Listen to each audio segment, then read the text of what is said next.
놀러 갔는데 가는 길에 졸업한 애들 남자애들 몇 보이더라고. 이렇게 걔네들은 뭐 하는 걸까? 거기에 왜 다니고 있을까? 내년에 이렇게 만나면 인사 좀 해, 권유라. 걔 인사하나 그냥 가더라. 야, 나 분명히 봤는데 서로 횡단보도에서 걔는 이렇게 있고 나 이렇게 걸어 봤을 거 아니야. 인사 안 하고 이렇게 시선 피하더라고. 내가 그런 존재였나? 뭐라고? 내가 먼저 하려고 했는데 걔가 나를 피하는데 내가 굳이 가서 누구야? 안녕 이러주면 그래도 그렇잖아. 누구야? 이렇게. 우리 이거 적었었나요? 실험법에서 저 사전검사는 집단 간의 동질성을 확보할 수 있다라는 거 얘기했었고, 자 오늘은 면접법을 얘기할 거예요. 선생님이 면접법에 하나의 사례를 보여주면서 보고 나서 이제 면접법을 이해하면서 얘기해 보도록 하겠습니다. 금쪽 같은 내 새끼 보세요? 네. 나 금쪽 같은 내 새끼 되게 열심히 보거든. 근데 여기서 이제 작년에 나왔던 사례인데 이 아빠가 싱글데디야. 이혼해가지고 알아? 정민이? 싱글데디여가지고 아빠가 첫째 애들 둘, 그러니까 아들하고 딸하고 아들이지. 첫째 둘째니까 딸하고 아들을 혼자 키워. 이제 혼자 키우는데 이혼할 때 이제 와이프하고 아내하고 별로 사이가 안 좋았나 봐. 그래서 이 첫째가 엄청 엄마를 보고 싶어 하는데 아빠는 엄마를 만나는 게 불편한 거야, 애기가. 그러니까 애기가 불안해, 항상. 막 불안해서 7살인데 기저귀를 못 대. 그래가지고 이 아빠가 밤에 기저귀를 못 대고 막 자다가도 일어나서 울고 막 문 앞에서도 울고 막 이러니까 이제 아빠 여기 나와가지고 우리가 왜 이럴까요? 우리 애에 대해서 이제 좀 이제 치료를 해주세요. 이렇게 나온 건데 이제 얘가 그 금쪽이의 그런 속마음을 좀 들어봐야 되잖아. 금쪽이가 왜 이렇게 불안한지 원인을 알아야 되잖아. 원인을 알기 위해서 금쪽이가 다니는 유치원 선생님이 금쪽이한테 이것저것 물어보면서 이렇게 대화를 하는 장면이 나와요. 이거 보면서 이제 면접법 얘기해 볼게요. 엄마가 생각이 나요? 아빠를 생각하면? 그 마음이 아파요. 보면 나 눈물이 항상 핑 돌아. 엄마랑 아빠랑 같이 있을 때 기억나요? 같이 살았을 때 기억나요? 네. 엄마 아빠랑 싸울 때 저랑 주환이랑 책상 밑에 들어가서 방에 들어간 적 책상 밑에 엄마 아빠랑 싸운 적이 있으시구나.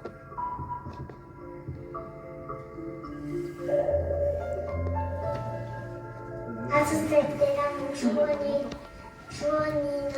네. 2살 때요. 그러네. 우리 채아가 5살 때 어머나 나이까지 정확하게 기억해. 애들이 아빠가 잘생겼대. 주원이랑 어떻게 그게 왜 하는 거야? 했어? 저거 보는데. 손잡고 이렇게 책상 밑으로 들어갔어? 손은 안 잡았지만 들어갔어요. 손은 안 잡았지만 같이 이렇게 들어가 있었어? 저런 것도 다 기억을 하고 있지, 아이가? 우리 채아. 그러면 그럴 때 가장 무서웠던 게 뭐예요?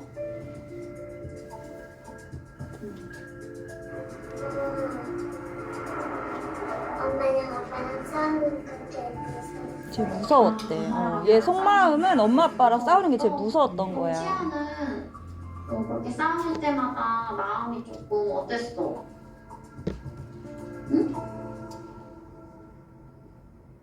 불편했어요. 불편했어요? 속상하기도 했겠다, 그치? 기억하고 있어. 그렇게 울어, 애기가. 저 행위에 대해서 왜 저런 행동을 하는지 이제 물어보는 거지.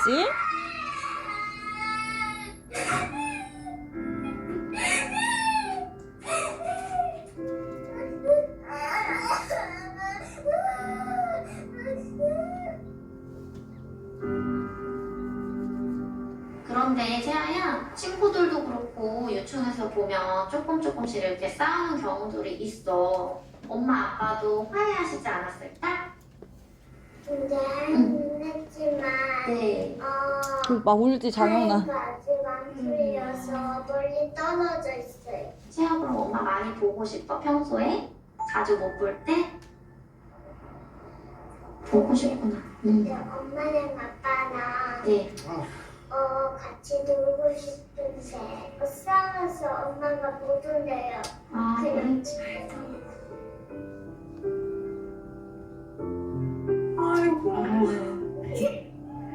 그래? 나 이게 너무 항상 이 장면만 보면 눈물이 계속 나. 애기가 저렇게 울어.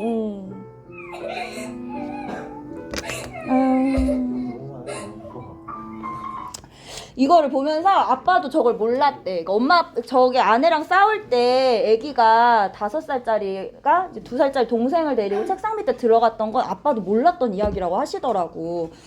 자, 저게 바로 면접법이지. 금쪽이가 왜 저렇게 불안 행동을 하는지에 대한 동기를 알고자 선생님이 계속 금쪽이랑 대화를 나누면서 금쪽의 마음 상태를 알아보고 있지. 금쪽에 대한 마음 상태 정보를 수집하고 있는 게 바로 면접법이죠. 그래서 면접법은 조사 대상자와 그러니까 금쪽이와 대면 얼굴을 마주하면서 몇 쪽이냐면 우리 29쪽이에요.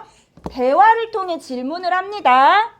선생님이 물어보지 계속. 그때 어땠어? 책상 밑에 들어갔을 때 네 기분은 엄마 아빠 싸울 때 너는 어땠어? 물어보시죠. 대화를 통해서 질문하여 필요한 자료를 수집하는 방법이다. 자, 면접법은 대화를 통해서 자료를 수집합니다. 질문지법과 마찬가지로 언어를 매개로 한다고. 건율아, 언어를 매개로 한다. 한번 써볼까? 언어를 매개로 하는 자료 수집 방법이다. 영원이가 만약에 저 금쪽이 상황이면 어떨 것 같아? 네? 금쪽이 상황이면 어떨 것 같아? 슬프죠. 슬프지? 그래. 참 감정이입이 안 되지? 감정이적 이해가 안 되지. 금쪽 입장에서 생각을 못하지. 자, 특징 보면은 질적 자료를 수집할 목적으로 활용되더라. 저렇게 대화를 통해서 뭔가 계량화 수치화된 자료를 이렇게 산출해내는 게 목적이 아니죠. 그 대화 있는 그 자체를 기록하고 서술해서 동기나 의도를 이해하고자 합니다.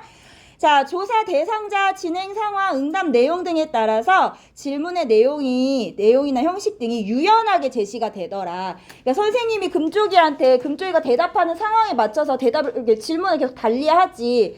그게 금쪽이라는 그렇게 질문을 했을 테고, 금쪽이가 아닌 다른 친구가 또 저런 상황이었으면 또 그 상황에 맞게 질문을 또 달리했겠죠. 그래서 유연하게 융통성 있게 제시하는 밑줄 그어보세요. 비구조화, 비표준화된 자료 수집 방법이더라.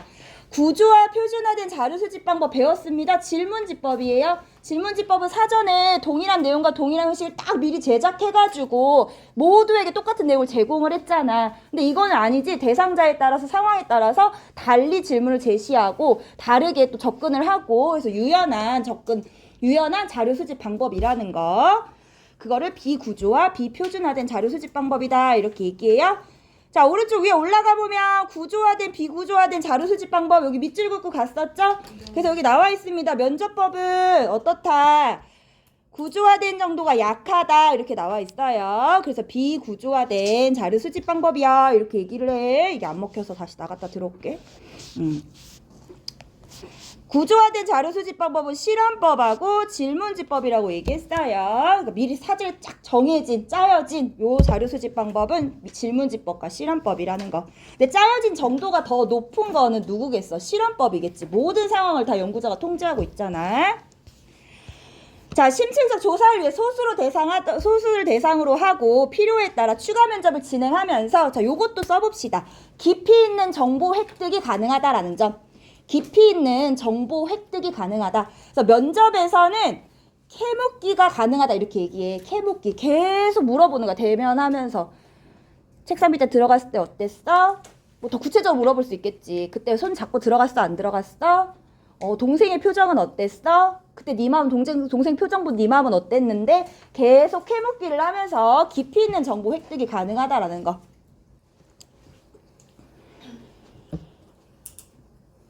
자, 아까 그 면접을 할 때, 그 금쪽이랑 대화할 때 물어보는 대상이 누구였지? 유치원 선생님이었죠. 자, 면접을 할 때는 이렇게 심층적인 대화를 해야 되는데, 생판 모르는, 처음 본 사람이, 너 그때 엄마 아빠 싸울 때 마음이 어땠어? 너 손잡고 들어갔을 때 어땠어? 이렇게 물어보면은 애기가 입을 열기가 쉽지가 않겠지. 그래서 면접 뭐가 중요하냐면 저 신뢰관계가 중요합니다. 그걸 라포르라고 얘기해요. 라포르.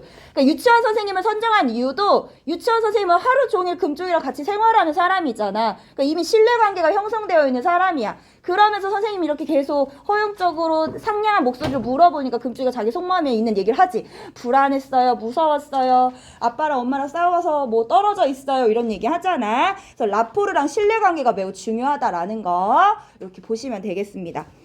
자, 장점과 단점 보면 질적 자료, 질적 연구에서 쓰이는 거니까 심층적으로 이해하는데 유리하다는 거 뭐? 동기나 가치 이런 것들. 신뢰관계 형성을 통해 응답 거부나 회피, 무성의한 응답, 조사 의도를 훼손하는 악의적인 응답 이런 게 나타날 수 있었던 거는 질문지법이었지. 무성의한 응답, 악의적인 응답, 그래서 회수율 응답률이 낮다라는 것도 그런 문제를 면접법은 방지할 수 있다라는 거야. 대면에서 서로 얼굴 보니까 영원이가 막 내가 물어봤는데 대화를 안 해. 그 영원이가 피해. 그럼 영원이한테 가서 영원아 이 질문이 불편해? 그럼 선생님이 이렇게 물어보는 건 어때? 그래서 다른 식으로 또 접근해가지고 대화를 이끌어낼 수 있겠죠.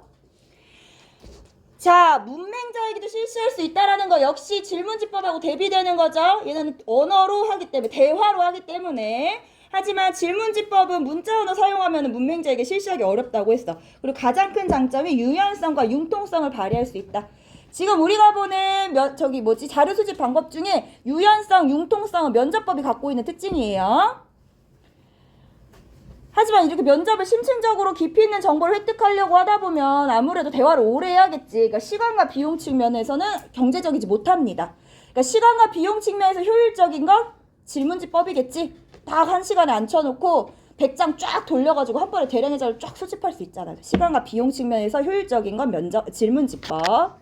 그다음에 조사 주제에 부합하는 전형적인 조사 대상자를 선정하는 게 쉽지가 않더라. 소수를 대상으로 하는 만큼 가장 전형적인 사례를 이렇게 뽑아가지고 대상자를 뽑아서 조사를 해야 되잖아. 근데 이런 거지. 뭐 예를 들면 동성애자의 사랑 뭐 이런 걸 해서 동성애자를 딱 이렇게 뽑고 싶어. 조사를 하고 싶어.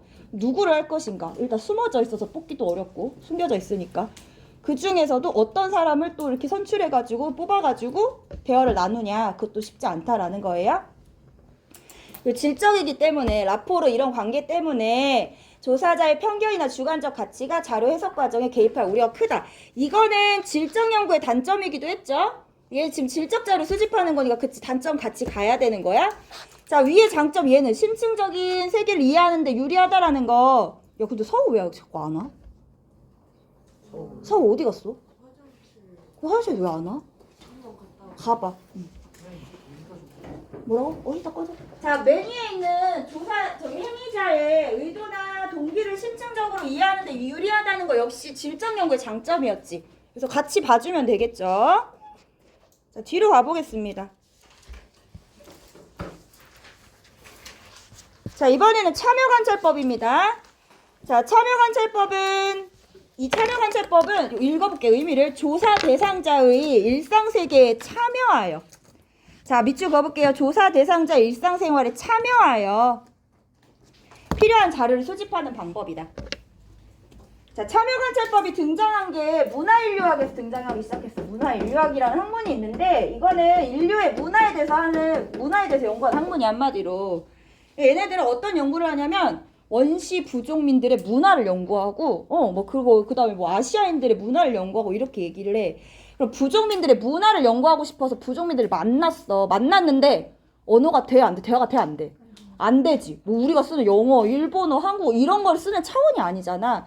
그들의 언어를 배워서 자료를 수집하기에 또 시간이 너무 오래 걸리고 또 심층적으로 대화하기도 어렵고 그래서 어떻게 하냐? 그 부족민들하고 같이 살아보는 거야. 1년이든 2년이든 3년이든 같이 살면서 그들의 생활세계 속에서 그들의 문화를 이해하기 시작합니다. 그러면서 등장한 게 저 참여관찰법이에요. 그럼 일상세계에 참여해서 있는 그대로 그 현상을 보고 그대로 기록하고 서술하여 이걸 뭐라고 해? 기술해서 그 부족민들의 문화의 세계를 문화의 동기, 의도 이런 현상에 대한 것을 심층적으로 이해하고자 하는 게 이 참여관찰법의 목적이었어요. 그래서 특징은 질적 연구에서 활용된다 이렇게 나오지. 질적 연구. 내가 영원이를 이해하고 싶으면 영원이랑 같이 지내보는 게 제일 좋겠지. 그치? 영원이가 지금 저렇게 멍 때리고 있지만 멍 때리는 이유가 있을 거야. 분명히 동기가 있을 거라고. 저런 의도가 있을 거라고. 영원이랑 살아보면 알겠지. 아, 영원이가 새벽 2시에 자네? 3시에 자네? 아, 그래 영원이가 아침에 피곤하겠구나. 그래서 저렇게 멍 때릴 때가 있었구나. 이런 걸 알겠지. 참여관찰법. 자, 가장 전형적인 비구조와 비표준화된 자료 수집 방법이다. 이렇게 나와 있어. 얘들아, 면접법은 비구조와 비표준화된 자료 수집 방법이긴 한데 그래도 면접자가 들어올 때 대략적인 질문은 그러니까 대략적으로 어떻게 진행할지는 머릿속에 그려놓고 옵니다. 하지만 참여관찰법은 어때요? 그냥 일상세계에 참여해서 그냥 영원이가 살고 있는 이거를 지금 그대로 관찰하고 있는 거야. 어떤 조작도 인위적인 것도 없어. 어떤 것도 정해놓지 않아. 있는 그대로를 관찰해. 그래서 가장 전형적인 비구조화, 비표준화된 자료 수집 방법이라는 거예요. 있는 그대로를 관찰하기 때문에. 그래서 여기 앞장에 보면 없어? 있어요. 왜 그래? 사실 울고 있어가지고 좀 긴장돼서. 알았어. 자, 그러면 여기 보면 면접법은 구조화된 정도가 약하고 상대적으로 뭐에 비해서 참여관찰법에 비해서 참여관찰법은 가장 비구조화된 형태를 띠고 있다라는 거예요. 이해하셨지? 면접법은 비구조화돼 있긴 한데 대략적으로 질문이나 진행 상황을 정하고 와. 하지만 참여관찰법은 그조차도 없이 있는 현상 그대로를 관찰하는 거야. 자, 그래서 심층적인 연구를 위해 비교적 장기간에 걸쳐 수행되는 경우가 많아서 시간과 비용이 많이 소요되더라. 이런 부족민들의 문화를 연구하고 싶어서 하루 이틀 사는 것 갖고는 안 되겠지. 뭐 최소 1년, 최대 2년, 3년 이렇게까지 살면서 연구를 합니다. 그래서 시간과 비용 측면에서 많이 소요된다라는 거. 자, 장점은 뭐야? 지금 연구자가 원하는 현상이 내 눈앞에 있어. 그거를 바로 생생하게 기록할 수 있는 거지. 자료의 실제성을 확보할 수 있다라는 거. 이게 가장 큰 장점이에요. 실제성이라는 건 연구자가 수집하여 분석하는 자료가 실제 연구자가 연구하고자 했던 현상과 일치하는 정도인데 참여관찰법은 연구자가 연구하고자 하는 사회문화 현상을 직접 접하기 때문에 자료의 실제성 확보에 유리하다. 그러니까 생생한 자료 수집에 유리한 거지. 자, 얘 역시 질적 자료니까 조사 대상자 일상세계를 심층적으로 이해하는 데 유리하더라. 그리고 얘 부족민들을 대상으로 시작한 연구라고 했잖아. 부족민, 문맹자 이런 의사소통이 곤란한 대상에게도 적용할 수 있더라. 그러면 질문지법이나 면접법은 언어를 매개로 하기 때문에 의사소통이 곤란하면 어렵겠네? 지금 자료 수집이 어렵겠네? 그럴 땐 저런 참여관찰 써야겠지. 저 금쪽이는 지금 언어가 되지만 금쪽이보다 더 어린 애들, 뭐 신생아 이런 애들은 대화가 안 되니까 걔에 대해서 연구하고 싶으면 저는 참여관찰 해야겠죠. 그치? 자, 단점은 시간과 비용 측면에서 비효율적이라는 거. 길게 나타나야 되기 때문에 동영이나 핸드폰은 집어넣으시고. 자, 그 다음에 예상하지 못한 상황이 발생할 경우 유연하게 대처하기 곤란하다. 실제로 이런 부족민들을 연구하다가 갑자기 부족과 부족 간에 전쟁이 일어나기도 한대. 그럼 그럴 경우에 어떻게 해야 돼? 이 연구자는 그 현상 있는 그대로 관찰해야 되고 기록해 서술해야 되니까 이걸 어떻게 통제하거나 말릴 수가 없어. 왜 실제성 확보를 유리한 자료 수집 방법을 선택했기 때문에 그럴 경우에 어떻게 같이 전쟁에 참여해야 되는 건가? 뭐 죽기도 하고 그런데 실제로. 그렇게 부족 간에 전쟁이 일어나서 연구를 하다가 죽는 연구자도 있다고 하더라고. 그래서 유연하게 대처하기 곤란하다는 거. 자, 대비해서 유연성, 융통성은 뭐가 있었다? 면접법에 있었죠? 여기 보시면 되겠죠? 그리고 관찰자의 편견이나 주관적 가치가 자료 해석 과정에서 개입할 우려가 크다라는 거 역시 단점입니다. 하품하지마. 우리 참여관찰법에 사례가 나와 있어요. 교과서 31쪽인데요. 이거는 안 펴도 돼. 그냥 읽어봐도 돼. 여기 그대로 읽기만 할 거야. 자, 노숙 생활을 하면 이미 나와야 돼. 노숙 생활을 하면 노숙인을 연구해. 그럼 노숙인들의 생활 세계에 이 연구자가 참여한 거지. 그 생활을 하면서 노숙인들의 생활을 그대로 관찰하고 기록해서 이제 그 사람들의 생활 방식 또는 그 사람들이 어떤 존재인지 그 사람들의 가치 뭐 이런 것들의 의미를 밝히는 연구를 했어요. 읽어보면 자, 땡땡씨는 노숙인을 바라보는 사회의 시각이 잘못된 게 아닌지 의문을 품고 노숙인 연구를 위해 대단해 얘들아 72일 동안 서울역에서 노숙인 생활을 했대. 72일 동안. 그래서 보면 자, 여기 보면 쉼터에서 그들의 이야기를 듣기보다 직접 그들의 세상으로 들어가기로 하였다. 참여하기로 하였다. 이런 말이죠. 보면 휴대전화기, 녹음기, 사진기 이런 거 가져가면 안 되지. 노숙인이 돼야 되는데 그거 가져가면 어떡해. 그래서 공책에 3, 4일에 한 번씩 이렇게 기록하면서 쪽잠을 잤대. 그래서 집중적으로 분석해서 밑에 보면 노숙인들이 어떤 존재인지에 대한 그 의미를 도출해내고 있습니다. 내가 본 참여관찰에 대한 연구는 이런 게 있었어. 뭐지?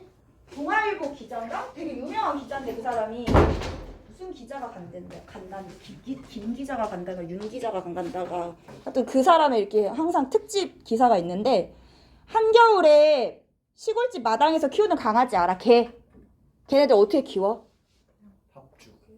그 목줄 채워가지고 왜 그런 허름한 이런 집에다가 이렇게 키우지. 그리고 막 찬밥 갖다 주고, 그치? 그래서 그 기자가 뭘 했냐면 하루 동안 그 개가 되어서 생활해보기. 네? 진짜로. 그래서 그 시골집 마당 앞에 있는 개 옆에 자기도 목줄을 채울 순 없잖아. 그 개가 1m 정도 목줄을 하고 있거든. 발에다가 줄을 채워. 발에다가. 그 개 길이만큼. 근데 이 개 목줄이 되게 짧아서 사람이 반가운데 나가지를 못해. 목줄이 너무 짧아서. 월 하다 끝나. 그래서 그 사람도 그렇게 채워. 그럼 이 개가 이제 밥을 먹잖아? 그 밥이 막 꽝꽝 얼었어. 너무 추워가지고. 그럼 그 기자도 이제 꺼내, 도시락을 자기가. 같이 먹는 거야. 먹으면서 그 개의 힘듦과 뭐 고통과 그 희노애락을 같이 느껴보는 거야.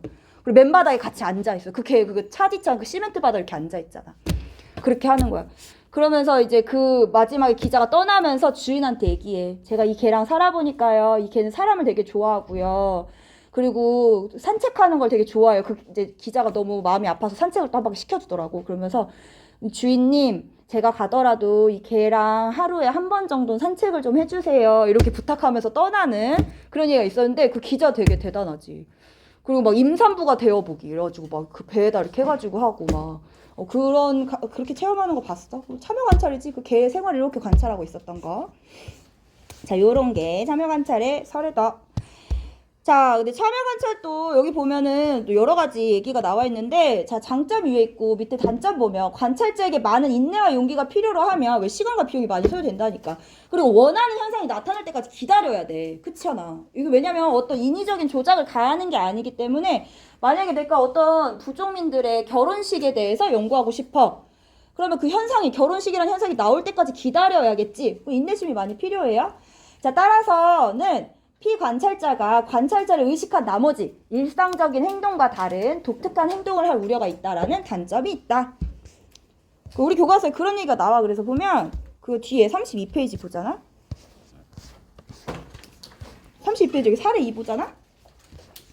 연구자 갑이 유치원생들의 갈등 대처 방식을 알아보기 위해서 유치원 교사하고 아이들에게 이 연구활동의 취지를 숨김없이 이야기하고, 그러니까 얘들 알고 있는 거야. 아, 이 아저씨가 나를 서 괜찮아?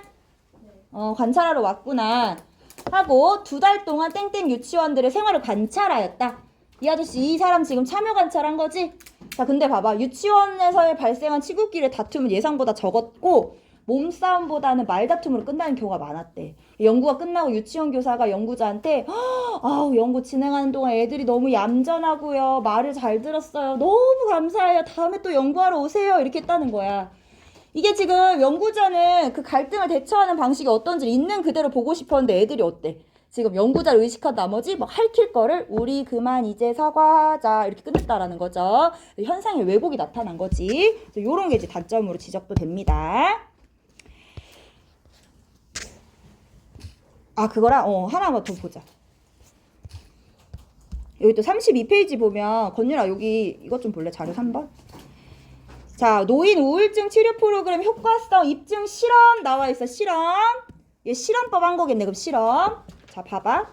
연구자 을은 노인 우울증 치료 프로그램을 개발하여 A 집단에는 프로그램을 적용하고 B 집단에는 프로그램을 적용하지 않았대.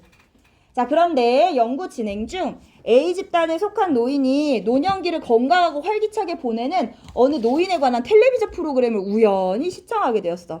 그래서 텔레비전을 시청한 노인은 어휴, 나도 열심히 살아야겠다 하면서 우울증에서 다 벗어났대. 좀 그런 얘기 나와 있네. 자, 저 실험에서 영원아 실험 집단을 한번 찾아봐봐. A 집단하고 B 집단이 있는데 실험 집단이 있다. 저 실험법을 한 거잖아. 실험 집단 A일까 B일까? A. 오, 너무 잘 찾았지. A 집단이지. 어떻게 알았어? 어떻게 알았어? 프로그램 했으니까. 그렇지. 프로그램을 적용한 인위적인 연구자의 독립변인 처치가 나타났죠? A가 실험 집단, B는 통제 집단이야. 근데 저 실험은 신뢰성이 의심되는 부분이 있어. 어떤 부분이 의심이 될까? 어떤 부분이 의심이 될까요? 저 실험에서 민규님, 우리 당근 안고 있는 민규님, 민규야 저 봐봐. 우울증 치료 프로그램 개발해서 A 집단에게 적용을 했는데 A 집단에 있는 노인이 실험하는 중에 어떤 텔레비전 프로그램을 보고 나도 이제 활기차게 살아야겠다 이렇게 다짐을 해서 우울증에서 벗어났다는 내용이야. 저 실험의 신뢰성이 문제가 되는 부분이 어느 부분일까? 저 노인이 뭐를 본 거야, 얘들아? TV 프로그램 본 거지. 자, 지금 저기서 궁금한 건 우울증 치료 프로그램의 효과인데 실험 집단에 있는 사람을 어떻게 해? 저 TV 프로그램 못 보게 통제하지를 못한 거지. 그러면 이제 저 치료 프로그램 진짜 효과 있나 없나가 정확하게 파악이 어려운 거죠. 그래서 실험법은 이렇게 나와 있어. 독립변인 왜? 그럼 여기서 독립변은 우울증 치료 프로그램이야. 독립변인 왜 다른 변인을 통제하고 이렇게 나오잖아. 그 다른 변인이 뭐겠어? 여기는 텔레비전 프로그램. 저거를 통제하지 못한 거야. 그래서 이 실험은 신뢰성에 의심이 되는 실험이다. 신뢰도가 낮다. 이렇게 보는 거예요. 나 이번에 수능 사회문화 100점 맞으려고 나 1등급 맞으려고 열심히 공부하고 있어. 어때 우리 영원이? 네? 어때? 너도 1등급 맞으려고 공부하고 있어? 나 수능 보려고. 지금 나만 사회문화 열심히 해. 나만 열심히 한 느낌이야. 안 그래? 근데 어제 모고 때 보니까 어렵던데. 아 어려워? 어제 사회문화 본 사람? 채혁이, 건율이, 현호 잘 봤어? 정민이? 문제 보니까 어제 그냥 문제를 되게 3월이라서 어렵진 않게 했던데 엄청. 자, 네, 마지막 문헌연구법입니다. 문헌연구법은 이미 존재하는 자료를 활용하여 이미 존재하는 자료 필요한 정보를 수집하는 방법. 여러분들이 과제해와라 하면은 제일 많이 하는 자료 수집 방법이 문헌연구법이에요. 이미 존재하는 자료. 신문기사, 그림, 책, 논문, 동영상 이런 것들. 다 이런 것들 활용해서 자료 수집해서 여러분들 보고서 쓰시죠? 여러분들이 하는 자료 수집은 문헌연구법이에요. 그래서 이미 존재하는 자료를 우리 뭐라고 하냐면 2차 자료라고 해요. 그래서 2차 자료 수집용으로 활용되는 경우가 많더라. 1차 자료랑 2차 자료는 구분할 줄 알아야 돼. 자, 1차 자료 볼게요. 1차 자료는 연구자가 자신의 의도에 따라 직접 수집한 자료야. 앞에 배웠던 것, 질문지법, 실험법, 면접법, 참여관찰법은 1차 자료야. 1차 자료 수집용이야. 내가 영양교사 선생님이 급식 만족도에 대해서 알고 싶어서 직접 설문조사 하셔가지고 만족도를 확인하셨지. 1차 자료 수집용이라고. 우울증 치료 프로그램에 대한 효과를 알고 싶어서 직접 연구자가 실험하는 거지. 1차 자료라고. 자, 2차 자료는 다른 연구에서 수집 분석해 놓은 기존의 자료를 얘기합니다. 기존 자료. 자, 일반적으로 문헌연구법을 통해 연구자가 수집하는 자료는 2차 자료에 해당한다. 그래서 보면 통계청에서 가끔 통계청에서 뭐해? 지표 같은 거 조사해가지고 통계 분석해서 경제지표도 내고 뭐 취업률도 내고 고용률도 내잖아. 이거를 내가 가지고 와서 통계청의 조사 자료를 연구자가 취득했다. 그래서 고용률을 가져오고 그 다음에 뭐 실업률을 가져와가지고 그거를 가지고 연구를 했다. 그러면 실업률, 고용률은 2차 자료가 되는 거야. 2차 자료. 통계청에서 분석해놓은 자료이니까. 하지만 연구자가 직접 수집하여 통계자료를 만들었다면 이거는 1차 자료가 됩니다. 그럼 문헌연구는 이미 존재하는 자료이기 때문에 2차 자료 수집한 거여서 2차 자료 수집 방법이다. 이렇게 알고 계시면 돼요. 그럼 여기 PPT 보고 여러분들이 1차 자료, 2차 자료 구분해 볼게요.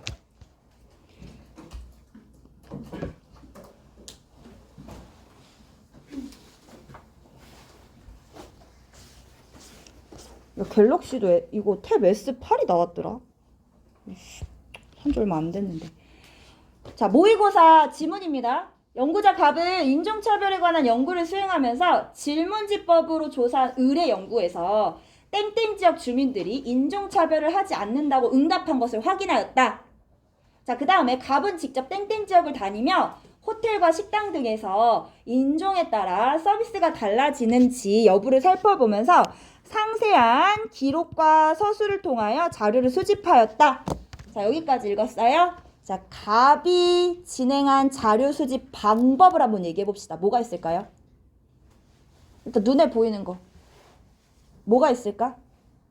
첫 번째 줄에서 인종차별에 관한 연구를 수행을 하는데 먼저 자, 질문지법으로 조사한 의뢰 연구에서 땡땡 지역 주민들이 인종차별을 하지 않는다고 응답한 것을 확인하였다. 문헌 연구한 거지. 이 의뢰 연구라는 이런 논문, 의뢰 조사해 놓은 질문지, 그 통계 자료를 가지고 와서 내가 갑이 분석을 한 거잖아. 그래서 저건 문헌 연구야. 그럼 몇 차 자료 활용했다? 2차 자료 활용했다 이렇게 얘기하는 거야. 2차 자료 수집했다.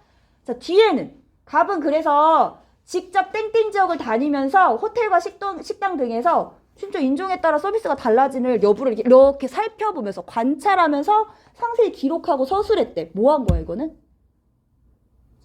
참여 관찰한 거. 그치? 참여 관찰법이야 이거는. 됐어? 두 가지. 그럼 문제 이렇게 나오겠지. 자, OX. 자, 갑은 1차 자료와 2차 자료를 모두 활용하였다.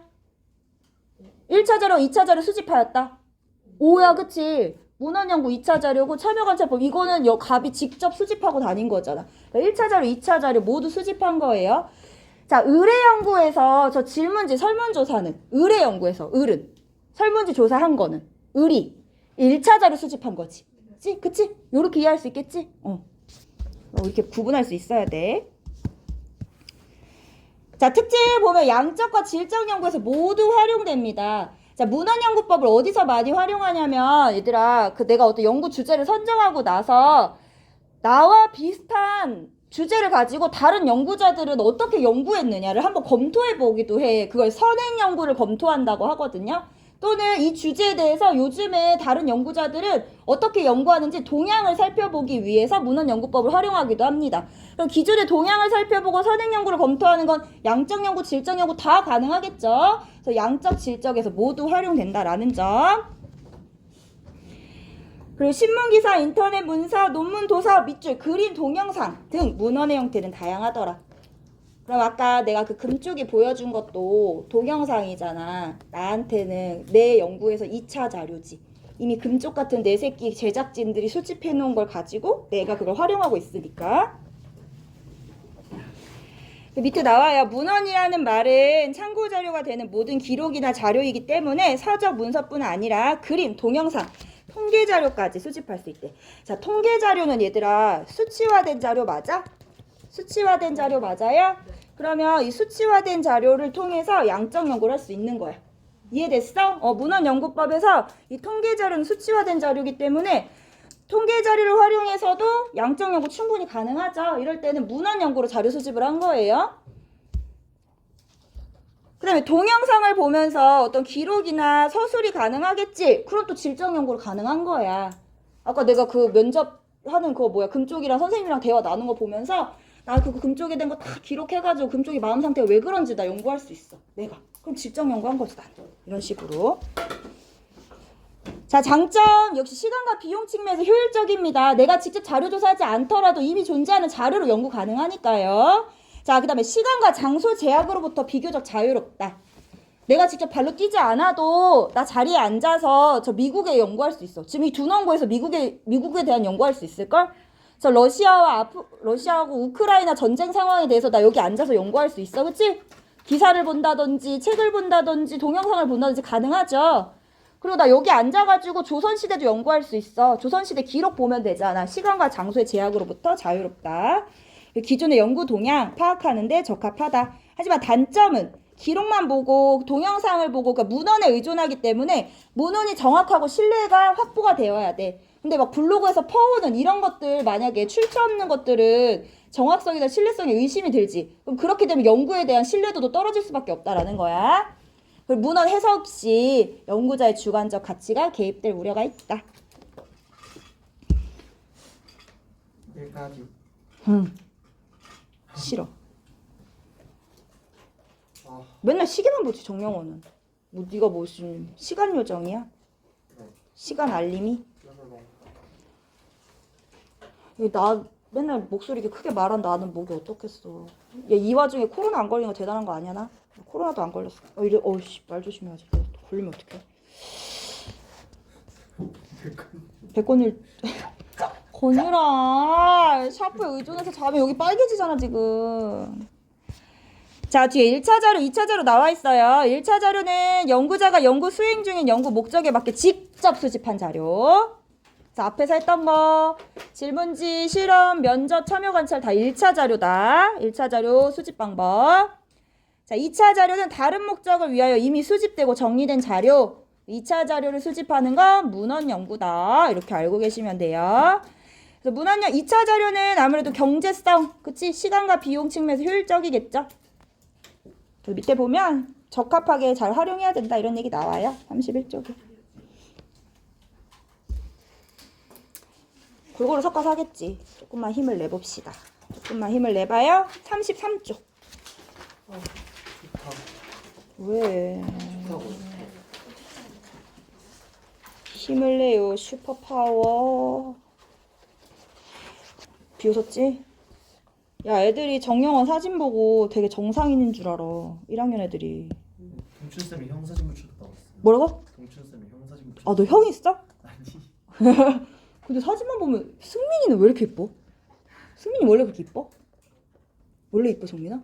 승민이 이쁘지 않아요? 이거 엄청 이쁘다. 그러니까 나는 맨날 마스크 쓴 거만 보고 수수하게 있어서 몰랐는데 막 볼터치에 막 걔는 있고 뭐 걔 무슨 얼굴로 막 너무 예쁘던데. 자, 갑은 네모 독서 프로그램과 동그라미 독서 프로그램이 초등학생의 독서 능력에 미치는 효과를 알아보고자 했대. 그래서 이를 위해서 독서 능력이 비슷한 초등학생 40명을 각각 A 집단, B 집단으로 구성하고, 자, A 집단한테는 네모 독서 프로그램, B 집단한테는 동그라미 독서 프로그램을 적용해서 마지막에 어떻게 했어? 두 집단의 독서 능력을 측정하였다. 자, 무슨 자료 수집했을까요? 뭐야, 이거 보면 실험의 단계 생각해야지. 무슨 뭐 한 거야, 자료 수집 방법? 실험법이야, 실험법. 자, 실험법이야. 자, 얘네 보면 지금 네모 독서 프로그램과 동그라미 독서 프로그램 이 초등학생의 독서 능력에 미칠 효과잖아. 이 독서 프로그램이 독서 능력에 영향을 미치고 있지. 자, 그러면 독립변이는 독서 프로그램일 거야. 독서 프로그램 몇 개야, 몇 개? 두 개야, 두 개. 이 독서 동그라미와 네모 독서 프로그램이 있잖아. 그러면 네모 독서 프로그램과 동그라미 독서 프로그램이 독립변이냐. 이게 어디에 초등학생의 독서 능력 종속변인에 미치는 효과. 종속변인. 그럼 나왔네. 독립변이는 2개, 종속변이는 1개이다. 얘는 맞는 거지? 지금 옳지 않은 거 고르는 거야. 그래서 효과를 알아보고자 해서 지금 쭉 보면은 갑이 직접 실험하고 있는 거죠. 1차 자료 수집하였다. 이것도 맞는 거야. 그치? 자, 우리 영원이가 실험 집단 찾아보겠습니다. A 집단하고 B 집단 중에 실험 집단 어디예요? 자, 독립변인을 처치한 집단이 실험 집단이야. 독립변인을 인위적으로. A. 그렇지. 정답. 또. 그렇지. A, B 둘 다 실험 집단이에요. 잘하네. 여기는 통제 집단이 없는 거야. 통제 집단이 없어. 독서 프로그램 적용하지 않은 집단이 없다고. 그러면 A, B 둘 다 실험 집단이기 때문에 틀렸어요. 그쵸? 정답이 2번이야, 2번. A, B 둘 다 실험 집단이다. 이렇게 돼야 돼.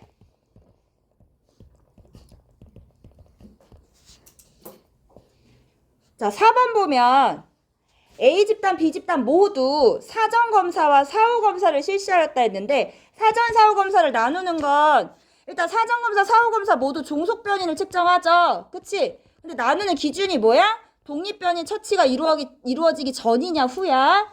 그러면 독립변인 처치가 이루어지기 전과 후인데, 후는 확실히 보여.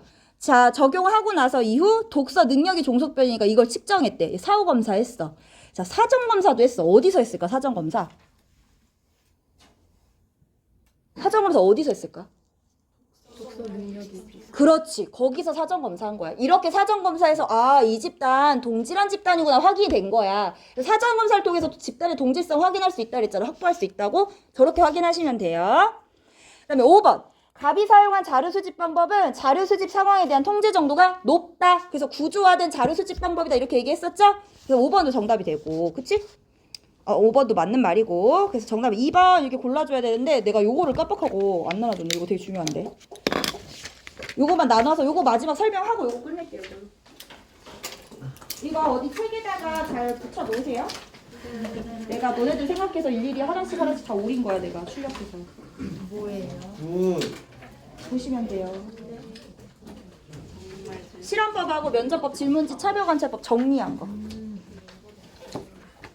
영원아. 너?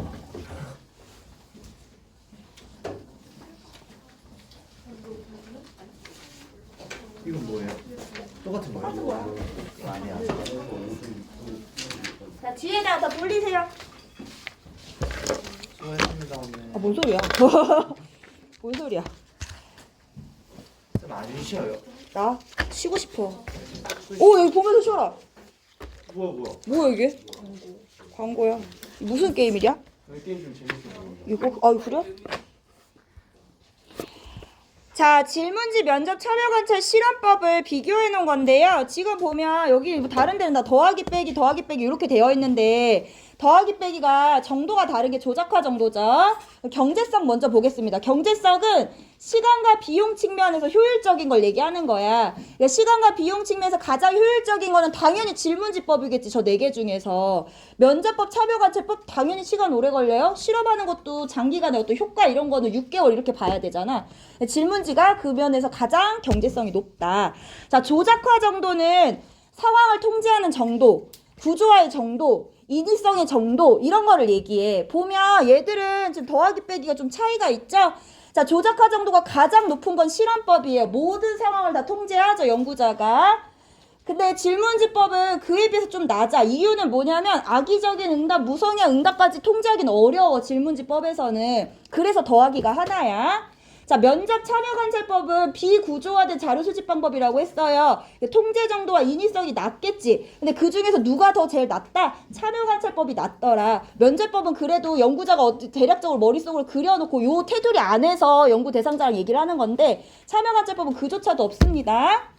자, 계량화 가능성은 양적 자료냐를 얘기하고 있는 거지. 그래서 질문지랑 실험법은 더하기가 있는 거고 양적 자료가 아닌 질적 자료인 면접법과 참여관찰법은 빼기 2개. 빼기가 이렇게 빼기가 있는 거야. 자, 주관 개입 가능성은 질적 자료냐 이거지. 그래서 보면 면접법하고 참여관찰법은 더하기, 질문지법과 실험법은 빼기 요렇게 되어 있습니다. 자, 요거 붙여서 꼭 정리하세요. 아시겠죠? 여기까지 하고 다음 시간에 실전 문제를 풀도록 하겠으니 실전 문제를 모두 풀어오시고 자 여기 뭐야 이거 학습지도 나눠드릴 테니 이 학습지도 풀어오시고